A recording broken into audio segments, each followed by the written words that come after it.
The biblical story is taken from the Kamite or Cometian story of the sun god Ra, slaying not humans but celestial reptiles and beasts of darkness in order to take over a celestial kingdom.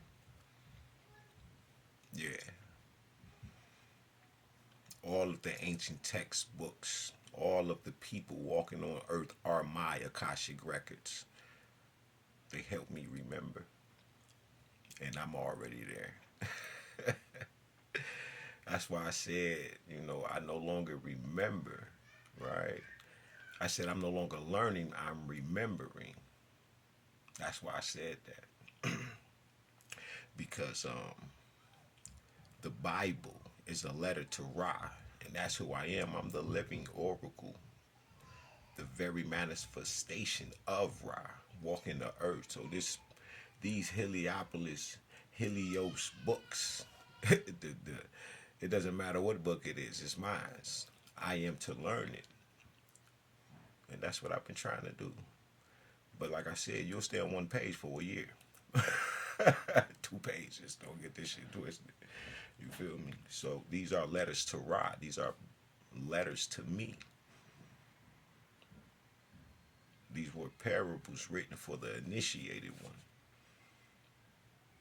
that God saw fit in the earth. The sons and daughters of God, whom the earth was in birth pangs, moaning as if in, awaiting for the sons of daughters of God to manifest, to make this whole again. The integral parts. These are letters. Tara, to Ra.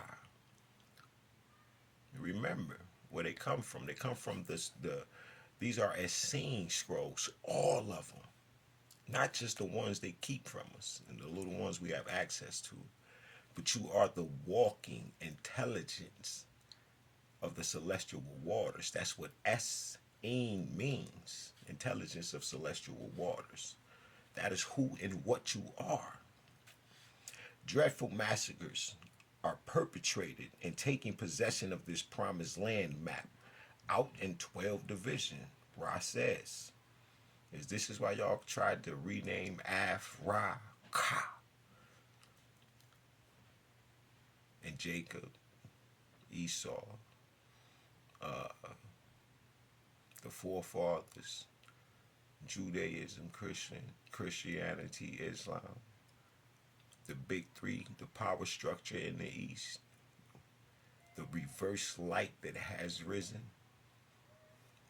but sets in the West. Mm-hmm. Yeah, that's you. I have commanded that they should massacre. The enemies who are doomed to be slaughtered are the Sabu and Sami, the creators of dirt and darkness, who were in possession of the land, and who are forever rising in rebellion against the supreme God Ra. Thus, the massacres by which the Israelites were enabled, Israel's elites, were enabled to clear out the inhabitants of Canaan. And no, you Hebrew Israelites, you do not get to jump on this because you don't walk with God. This is your destruction. This is why this decree is going forth. I'm setting it. Thus, the massacres by which Ra's right is now, which is also Amen, Amunet, right, the visible and hidden ones. Ra's elites, the sons elite, were enabled to clear out the inhabitants of Canaan and take possession of their lands had been previously committed by the followers of Ra. Again, one name of the keeper of the 17th gate is Lord of the massacre and of sacrificing the enemy in midnight. The biblical account renders this as God killing Egypt's firstborn in midnight. Conclusion. The biblical story apparently combines Kemet's astrological allegories with actual history. For the Habarus, or Indo-Europeans, did ultimately take over control Canaan and other areas dominated by blacks, whether peacefully or violently. This is proven by the Tel El Armana tablets, which we shall next glimpse. Discovered in 1887 by a peasant woman, the Tel El Amarna tablets contains political correspondence between Akhenaten, which is Amenhotep IV of Egypt, and Berabariash II, king of Assyria, 1375 BC.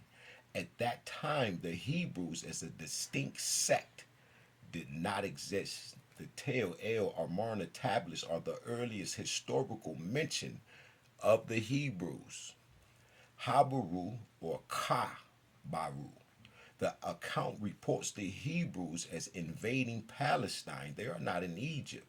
Unearthed in the ruins of ancient Egypt was a letter of the Egyptian governor of Jerusalem, written in the 14th century BC, reporting the invasion of Palestine by the Habarus, written in Babylonian cuneiform on baked clay tablets. This letter is one of the 300 found in Akhenaten's palace. It is written by the terrified governor who begs the Pharaoh for help, saying, the Ka-Baru are taking the cities of the king.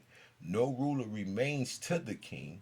My lord, all are lost. In the Armona letters, many of them are in distress because of the attacks of invaders from the north and the east, and they beg for assistance from the Egyptian overlords. Typical is the plea of Abd Kiba, Prince of Jerusalem, who appeals for help against the ruthless Kabaru or the Habaru desert tribes who are attacking from the east and over whom historians have been debating for years in a vain attempt to establish definitely whether or not they were the vanguard of the Hebrew invading hordes. Chemist monuments mention the people of Israel only once, about 12,000 BC or 1200 BC. Only one mention of the people of Israel occurs by name in all the monuments of Egypt on a stele erected by King Merenptah II. Not that there is any possibility of identifying these with the Israelites of biblical Exodus. The people of Yisrael on the monument belongs to those who were amongst the confederated nine bows, the marauders, North Africans, the Khitta, the Canaanites, the northern Syrians, and others, of whom they are classed. The people of Israel are here included together with the Syrians and amongst the confederate nine bows, who made continual incursions into Egypt as invaders, as marauders, and who are spoken of as having been exterminated. The people of Israel is spoiled. It hath no seed. The campaign against the Libyan Confederacy had been undertaken by Merenptah, who according to the inscriptions was born as the destined means of revenging the invasion of Egypt by the nine bow barbarians. In proclaiming the triumph of the monarch, the inscription says, everyone that was a marauder had been subdued by the king Merenptah. The people of Yisrael in this inscription are identified by the Pharaoh with the nomads of the Edomite Shasu, or shepherds, in class with the Confederate marauders who invaded Egypt with the Lebu and were defeated with huge slaughter at the Battle of Precipice, also recorded on the monuments. What then was the seed of Israel as an ethnological entity in the eyes of Merenptah? They fought as mercenaries and marauders for the Libyan king who had made war on Egypt collectively and were driven backward altogether in one common overwhelming rout. Israel in Syria was not Israel in Egypt. Israel in Egypt is not an ethnical entity, but the children of Ra and the lower Egypt of Amenta, who are entirely mythical. Now, this is when you have to know